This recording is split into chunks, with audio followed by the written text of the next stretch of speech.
আসসালামু আলাইকুম। আমি Muntasir Mahmud from business academy. স্বাগতম সবাইকে আজকের ক্লাসে।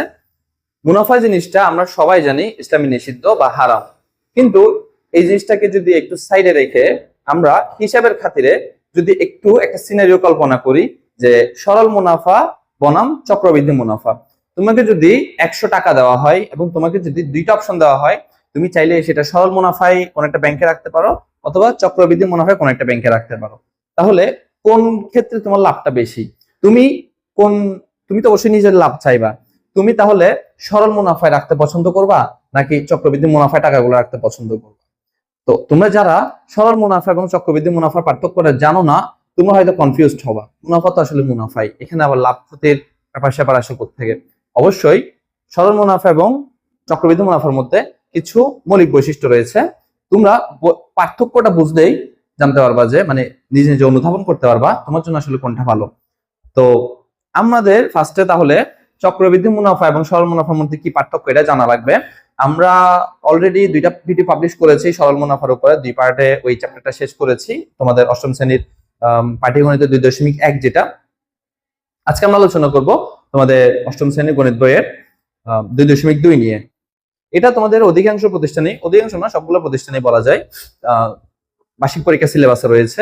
তো এইটা খুবই গুরুত্বপূর্ণ একটা অধ্যায় তোমাদের বার্ষিক পরীক্ষায়, এখান থেকে অন্ততপক্ষে একটা কোয়েশ্চন তো আসবেই। একদম ছোট অধ্যায়, শুধুমাত্র 7টার মধ্যে একটা তো এমসিকিউ টাইপের প্রশ্ন মেবি। তো মূল প্রশ্ন হচ্ছে 6টা, এই 6টা অঙ্ক সলভ করতে পারলে তোমরা ইনশাল্লাহ আশা করি যে সিকিউ সলভ করতে পারবা। সো সিকিউ সলভ তোমরা যদি চাও তাহলে আমরা আমাদের চ্যানেলে সিকিউ সলভ নিয়ে আসবো। এন্ড তোমাদের বৃত্তি পরীক্ষার জন্য সহ তোমাদের গণিত, ইংরেজি এবং বিজ্ঞান সাবজেক্টে যা যা ম্যাটেরিয়াল দরকার, ইনস্ট্রুমেন্ট দরকার তোমাদের বৃত্তি পরীক্ষার প্রিপারেশনের জন্য, ইনশাল্লাহ আমরা তোমাদেরকে সেটা আমাদের চ্যানেলে প্রোভাইড করার চেষ্টা করবো।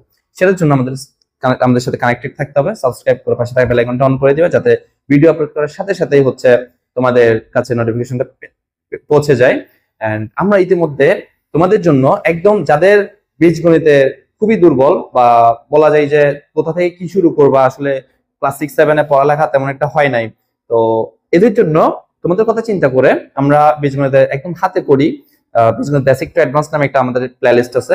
এন্ড তোমরা যারা পরীক্ষার জন্য প্রিপারেশন নিচ্ছ, তোমাদের জন্য হচ্ছে তোমাদের বার্ষিক পরীক্ষায় যে উৎপাদক বিশ্লেষণ রয়েছে, উৎপাদক বিশ্লেষণ এবং লসাগু তুমি একদমই করতে পারবে না যদি উৎপাদক বিশ্লেষণ না পারো।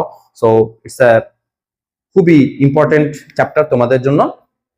তো সেটা এবং লসাগু যদি করতে না পারো তাহলে তোমরা অবশ্যই ভগ্নাংশে হাত দিতে পারবে না। তো এই জন্য তোমাদের 44টা যে উৎপাদক বিশ্লেষণ রয়েছে, আমি 5টা মানে একদম তোমাদের যাতে কষ্ট না হয় 20 থেকে 25 মিনিট লেন্থ এরকম ভিডিও, 5টা ভিডিওতে আমি পুরো 44টা সমস্যার সমাধান করার চেষ্টা করেছি। আশা করি যে তোমাদের জিনিসগুলো ভালো লাগবে। তোমরা যারা ওই জিনিসগুলো দেখতে চাও তোমরা চেক আউট করতে পারো, ডেসক্রিপশন বক্সে লিংক দেওয়া থাকবে। সো চলো আজকের আলোচনা আমরা শুরু করি। আমরা প্রথমে একটু বুঝবো যে সরল মুনাফা এবং চক্রবৃদ্ধি মুনাফার পার্থক্যটা আসলে কি, তোমার ক্ষেত্রে কোনটা বেশি লাভজনক হবে। এখন দেখো সরল মুনাফা, আমরা ফার্স্টে সরল মুনাফা একটু বুঝি। সরল মুনাফা এটা আসলে তোমরা সবাই বুঝো। সরল মুনাফাই হচ্ছে তুমি যদি 100 টাকা তোমাকে দেওয়া হয়, তাহলে 100 টাকা যদি তোমাকে দেওয়া হয় এবং রেট যদি হয়, মুনাফার হার যদি হয় 20%, অর্থাৎ তোমার টাকা প্রত্যেক বছর 20 টাকা হারে বাড়বে। 100 টাকায় 20 টাকা তুমি মুনাফা পাবে। যদি এরকম হয় তাহলে 3 বছর পরে তুমি যদি এই টাকার খবর নিতে যাও, তুমি ব্যাংকে টোটাল কয় টাকা, তোমার ব্যালেন্স শিটে কয় টাকা দেখতে পাবা। এটা হচ্ছে এক বছর যদি 20 টাকা করে বাড়ে তাহলে 3 বছরে হচ্ছে টোটাল 60 টাকা বাড়বে। সো তোমার মুনাফা যোগ আসল, আসল হচ্ছে 100 টাকা, মুনাফা হচ্ছে 60 টাকা। সো তোমার দুটোটা মিলে টাকা হবে 160 টাকা। এই হিসাব আমরা সবাই বুঝি। তুমি পড়ালেখা করো বা না করো, তোমার যদি একটু বীজগণিতে লাগবে না, তোমার যদি একটু গুণভাগের নলেজ থাকে তাহলে তুমি এই জিনিসটা বের করে ফেলতে পারবা। তবে আমরা একটু ক্রিটিক্যাল জায়গায় যাব, সেটা হচ্ছে চক্রবৃদ্ধি মুনাফা। যদিও ক্রিটিক্যাল না, আমি তোমাদের একটু উদাহরণ দিয়ে বোঝাই। এটা হচ্ছে সরল মুনাফা। আমরা যদি চক্রবৃদ্ধি মুনাফাটা যদি এই পাশে লিখি একটু, সো চক্রবৃদ্ধি মুনাফা অর্থাৎ এটা চক্র হারে বাড়তে থাকে, চক্র কি বলে এটারে, চক্রাকারে বাড়তে থাকে চক্রবৃদ্ধি মুনাফা। তাহলে চক্রবৃদ্ধি মুনাফাটা হচ্ছে তোমাকে যদি সেম 100 টাকা দেওয়া হয়, তুমি যদি চক্রবৃদ্ধি মুনাফায় যদি এই টাকাটা ইনভেস্ট করো, ঠিক সেম এখানে যত ধরছিলাম তোমার এখানে 20% থাকবে। তো 20% যদি হয় তাহলে তোমার তোমার টাকাটা কিভাবে বাড়বে? প্রথম বছর দেখো, প্রথম বছর তোমার টাকাটা বের হবে 100 টাকা যোগ 20 টাকা সমান 120 টাকা, তাই না? প্রথম বছর শেষে তোমার আসল এবং মুনাফা এবং আসল অর্থাৎ তোমার পুরো ব্যাংকে ব্যালেন্সটা দাঁড়াবে 120 টাকা। এর পরের বছর তোমার মুনাফাটা হিসাব হবে কিসের উপর জানো? 100 টাকার উপর না, কিন্তু এই যে 120 টাকার উপর, অর্থাৎ তোমার ব্যাংকে যেই টাকাটা থাকবে এটার উপর হচ্ছে তোমার এর পরে 20% হিসাব হবে। তাহলে 120 এর 20% কত হয়? 120 প্লাস 20%। আমরা যদি একটু ক্যালকুলেটর ইউজ করি তাহলে তোমরা দেখবা 120 টাকা এর পরের বছর যদি 20% হারে বৃদ্ধি হয় তাহলে তোমাদের 24 টাকা মুনাফা আসবে। প্রথম বছর আসছিল কিন্তু কত? 20 টাকা।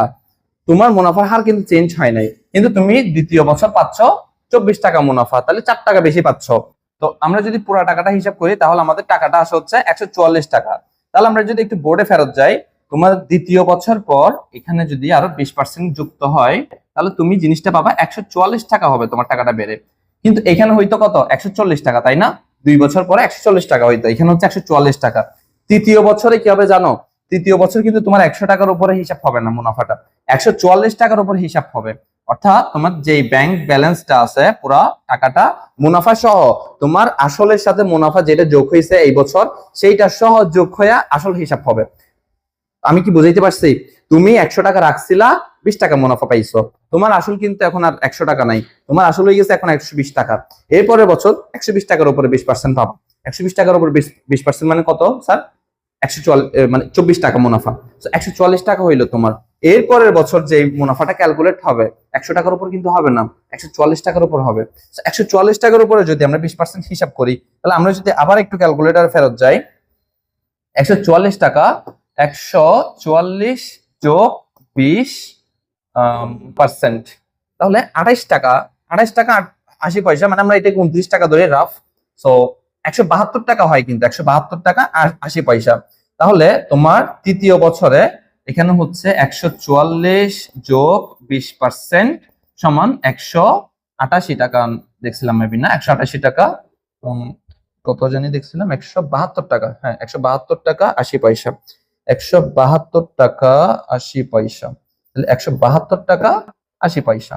তাহলে দেখো 3 বছর পরে তুমি এখানে পাইছিলা কত?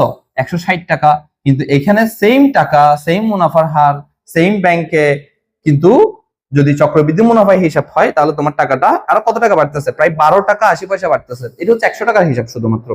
এন্ড এটা যদি ধরো যে বড় স্কেলের টাকা হয়, ধরো 2 লাখ 5 লাখ 10 লাখ টাকা হিসাব হয়, তাহলে তুমি বুঝতেই পারতেছো যে তুমি জাস্ট সিস্টেমটা চেঞ্জ হওয়ার কারণে কত টাকা এক্সট্রা পাচ্ছ।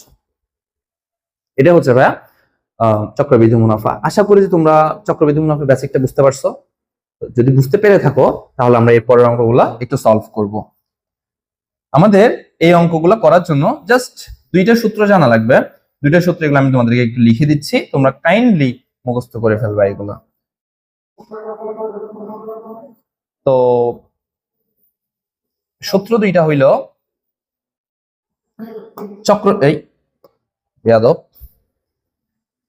চক্রবৃদ্ধি মূলধন। আমি এই যে এখান থেকে দেখাই, আমি এখানে কিন্তু লিখে রাখছি, দেখো চক্রবৃদ্ধি মূলধন এর সমান পি ইন্টু 1 প্লাস আর হোল পাওয়ার এন, আর চক্রবৃদ্ধি মুনাফা সমান হচ্ছে এ মাইনাস পি। তোমরা এই 2টা সূত্র চাইলে স্ক্রিনশট নিতে পারো অথবা খাতায় লিখে রাখতে পারো। আমি সাজেস্ট করবো যেটা, এটা আসলে তোমাদের বইতেও আছে, তোমরা খাতায় লিখো, অথবা আমি যেটা প্রেফার করি সেটা হচ্ছে তোমরা যে অধ্যায়টা পড়তেছো ওই অধ্যায়ে যে সূত্রগুলা ওইগুলা ওই বইতেই লিখবা, অর্থাৎ ওই অনুশীলনীটার আশেপাশে যে খালি জায়গাগুলো আছে না বইতে, ওইখানে একটু লিখে রাখার চেষ্টা করবা। কারণ খাতায় লিখলে হয় কি, খাতা লিখলে হচ্ছে ওই খাতাটা যখন শেষ হয়ে যাবে ওই খাতার কোনো আর মা বাপ থাকে না, ওইটা কোথায় চলে যায়। আর ছেলে মানুষের খাতা হইলে তো বোঝাই। তো এর জন্য আমি প্রেফার করি যে বইতে লেখা। বইটা তো আর তোমাকে যে আয়না দেখার জন্য তো দেয় নাই, আর বইতে লিখবা প্রচুর পরিমাণে, বই ছিঁড়বে, পুরাতন হবে, এটাই হচ্ছে তোমার ক্রেডিট। তো এগুলো তোমার যেমনি সুবিধা ওইভাবে হচ্ছে লিখে রাখো, আমরা এর পরবর্তীতে অঙ্কে ফেরত যাব। তাহলে চক্রবৃদ্ধি মূলধন সমান, চক্রবৃদ্ধি মূলধন যদি আমাদের বের করতে বলে তাইলে হচ্ছে P into 1 + r whole power n। আমরা একটু পরিচয়টা জেনে নেই। পি হচ্ছে প্রারম্ভিক মূলধন, অর্থাৎ শুরুতে যে মূলধনটা ছিল। আমরা একটু আগে আমরা দেখছি যে 100 টাকা আমরা রাখার পরে 1 বছর পরে হয়েছে সেটা 120 টাকা। তাহলে 120 টাকা 1 বছর পর আমাদের চক্রবৃদ্ধি মূলধন হয়েছে কত? চক্রবৃদ্ধি মূলধন হয়েছে 120 টাকা। কিন্তু আমাদের টাকা কি 120 টাকা ছিল? আমরা রাখছিলাম কত? 100 টাকা। এই 100 টাকাটা হচ্ছে প্রারম্ভিক মূলধন, আর 1 বছর পরে বেড়ে যেটা 120 টাকা হয়েছে সেটা হচ্ছে চক্রবৃদ্ধি মূলধন। দ্বিতীয় বছরে কত টাকা হয়েছিল? দ্বিতীয় বছর হয়েছিল 144 টাকা। তাহলে দ্বিতীয় বছর পরে আমাদের চক্রবৃদ্ধি মূলধনটা হবে কত? 144। কিন্তু প্রারম্ভিক মূলধনটা হবে কত বলতো? 100। তাহলে এই যে প্রারম্ভিক মূলধনটা বিয়োগ দিবা চক্রবৃদ্ধি মূলধনের থেকে, অর্থাৎ 144 থেকে তোমরা যদি 100 টাকাটা বাদ দাও তাহলে কত পাবা? 44 টাকা না ভাইয়া? এই 44 টাকা হচ্ছে তোমাদের চক্রবৃদ্ধি মুনাফা। দু একটা অঙ্ক করতে দাও, তোমরা আরো ভালো করে বুঝো। ওকে, তাহলে আমরা এখানে একটু ফেরত আসি। দেখো বলছে বার্ষিক 10% সরল মুনাফায় 1200 টাকা 4 বছরের সরল মুনাফা কত আসবে? আমরা সরল মুনাফার সূত্র জানি, I সমান PRN। খুব কিউট একটা সূত্র। সো পি বলছে 1200 টাকার মানে হচ্ছে পি হচ্ছে 1200 গুণ আর হচ্ছে 10%। 10% মানে হচ্ছে 0.10% দেয়া, যদি তুমি 100 দিয়ে ভাগ করে আনো তাইলে। আর এন সমান আমরা জানি 4। তাহলে 1200 গুণ 0.10, 1200 গুণ 0.10 গুণ 4, তাইলে 1200 গুণ 1200 গুণ 0.10 গুণ 4, তাহলে 480 টাকা। 480 টাকা আসবে তোমার 4 বছরের মুনাফা। তাহলে 480 আছে, এই যে এটা। আমার আসলে এই ক্যালকুলেটরটা ইউজ করতে একটু সমস্যা হচ্ছে, কারণ আমি মাত্রই ক্যালকুলেটরটা ডাউনলোড করছি। তো যদি একটু মিস্টেক হয় তাহলে সেটা একটু ভাইয়াকে ক্ষমা সুন্দর দৃষ্টিতে দেখবা, কারণ আমার আপাতত হাতের কাছে কোনো ক্যালকুলেটর নেই, সেই জন্য হচ্ছে আমার এইভাবে ক্যালকুলেশনটা করতে হচ্ছে।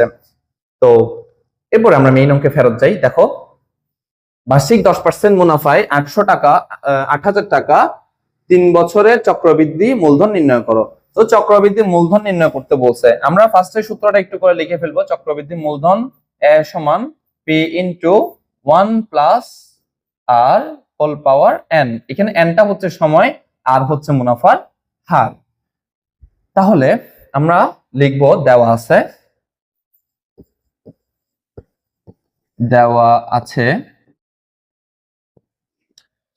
আছে মূলধন, প্রারম্ভিক মূলধন একটু লিখি ফার্স্টের বারে। প্রারম্ভিক মূলধন পি সমান 8000। এরপর হচ্ছে মুনাফার হার। আমি এই পাশ থেকে করতেছি কারণ হচ্ছে তোমরা অনেকেই বলেছো যে আমাকে বোর্ডের বাইরে দেখা যায়, অর্থাৎ বোর্ডের বাইরে তো দেখা যায় না, ক্যামেরা থেকে বের হয়ে যায় অনেক সময়। এই পাশ থেকে যখন অঙ্ক করি তখন তোমরা বলছো যে যাতে ক্যামেরার ভেতরে থেকে অঙ্কটা করার চেষ্টা করি, এই জন্য হচ্ছে এই পার্ট থেকে শুরু করলাম। তোমাদের যদি অকওয়ার্ড লাগে তাহলে আমাকে বলবা, তোমাদের সুবিধা মতো করার চেষ্টা করব। আমাকে 10% না, 10% বা 10/100, বা আমার তো মনে হয় যে এটা তোমাদের এক্সপ্লেনেশনের দরকার নাই, এটা কিভাবে হয়েছে। যে পার্সেন্টের মান 100/1 দিয়ে ভাগ করে দিলাম, আর এর মান চলে আসলো। সময় 3 বছর, সময় n সমান 3। তাহলে আমরা জানি চক্রবৃদ্ধি মূলধন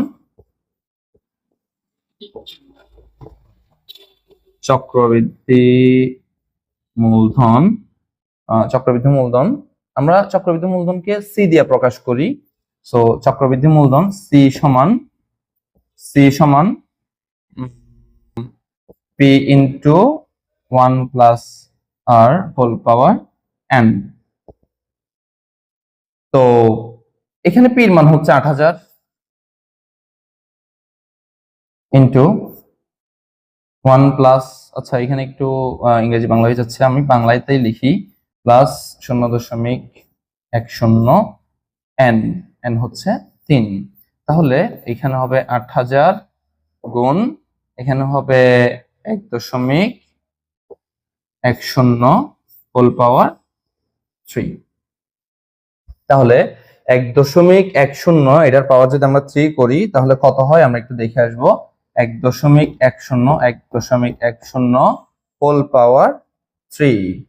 সো হোল পাওয়ার 3 করার জন্য আমাদের এখানে কি কোনো অপশন আছে? Whole power 3। সো দুর্ভাগ্যবশত আমাদের এখানে হোল পাওয়ার 3 করার মতো কোনো অপশন নাই। আমি চেষ্টা করবো যে পরে ক্যালকুলেটর চেঞ্জ করতে। 1.10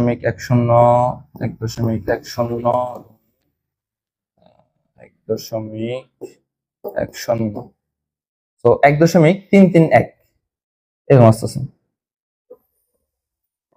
তাহলে 8000 গুণ 1.331। তাহলে এবার এটার সাথে এটা গুণ করে দিব। 8000 গুণ 1.331। তাহলে গুণ 8000, 10,648। 10,648 এটা হচ্ছে তোমার চক্রবৃদ্ধি মূলধন। এই সিস্টেমে হচ্ছে এই অঙ্কটা করতে হবে। আশা করি তোমরা বুঝতে পারছো। না বোঝার কিছু নাই, আসলে সূত্রটা বসাই দিবা, মানগুলো বসাই দিবা। তোমাদের বেসিক জানো কিভাবে করতে হয়। চক্রবৃদ্ধি মুনাফার বেসিক এবং সরল মুনাফা চক্রবৃদ্ধি মুনাফার মধ্যে কি পার্থক্য সবকিছু বুঝাই বললাম। আশা করি পারবা। যদি না পারো তাহলে কাইন্ডলি একটু হোয়াটসঅ্যাপে আমাদেরকে জানাবা। হোয়াটসঅ্যাপের ডেসক্রিপশন বক্সে দেওয়া থাকবে এবং ফেসবুক পেজের ফেসবুক আইডির লিঙ্ক সবকিছু দেওয়া থাকবে, কন্ট্যাক্ট ইনফো। তোমরা চাইলে সেখান থেকে আমাদের সাথে যোগাযোগ করতে পারবা। এটা কি পারা যাবে? তো এটা যদি তোমরা পারো তাহলে আমরা এরপরের অঙ্কে যাব। এরপরের অঙ্ক ঠিক সেম। দেখো, বার্ষিক শতকরা 10 টাকা মুনাফায় 5,000 টাকা 3 বছরের সরল মুনাফায় ও চক্রবৃদ্ধি মুনাফা পার্থক্য নির্ণয় করো। তাহলে আমাদের সরল মুনাফা নির্ণয় করতে হবে, চক্রবৃদ্ধি মুনাফা নির্ণয় করতে হবে, এই দুইটার পার্থক্য। তাহলে একটা থেকে একটা বিয়োগ করে কয় টাকা বেশ কম হচ্ছে সেটা একটু দেখতে হবে। আমি প্রথমে যেই উদাহরণটা দেখছিলাম ঠিক সেটার মতোই। আচ্ছা, ভিডিও কি হচ্ছে নাকি পজ হয়ে গেছে? ওকে, আমরা প্রথমে দেওয়া আছে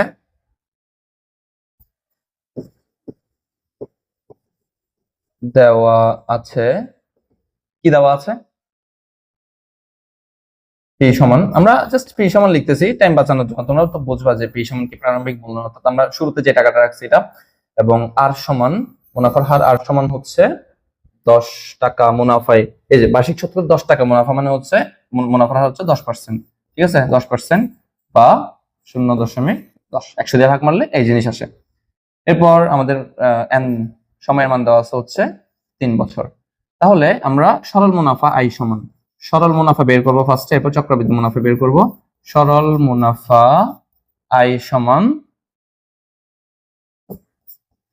কি জানি আমরা? সরল মুনাফা আই সমান হচ্ছে PRN। সো পি মান হচ্ছে 5,000, আর এর মান হচ্ছে 0.10, এন এর মান হচ্ছে 3।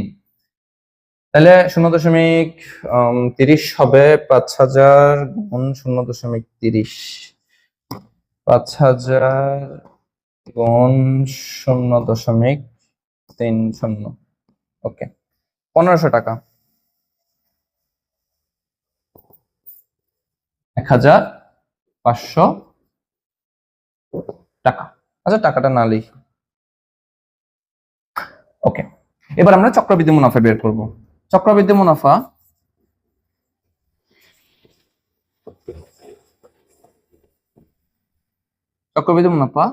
মুনাফা সি সমান পি ইন্টু 1 প্লাস আর হোল পাওয়ার এন।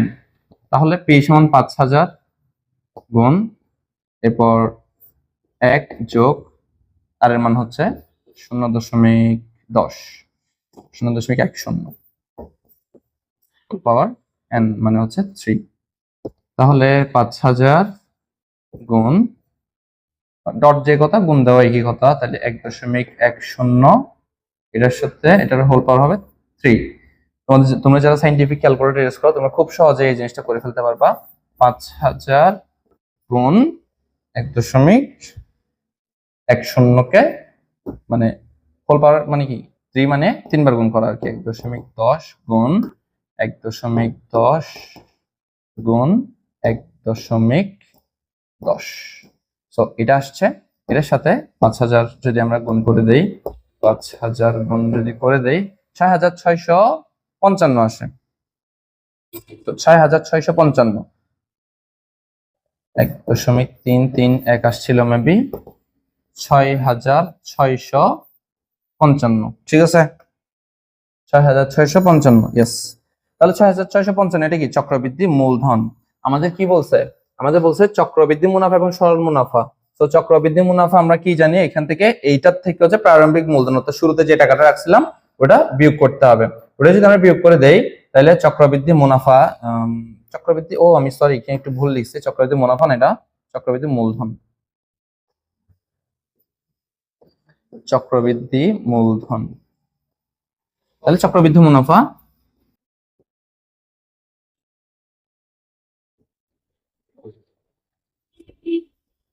সমান C minus P. So C হচ্ছে এই যে এটা চক্রবৃদ্ধি মূলধন যেটা এটা, এরপর পি হচ্ছে প্রারম্ভিক মূলধন। সো 6650 এখান থেকে যদি চলে যায় 1650 থাকে, 1650। তাহলে আমরা দুইটাই পাইছি, এখানে হচ্ছে 1500, এখানে হচ্ছে 1650। সুতরাং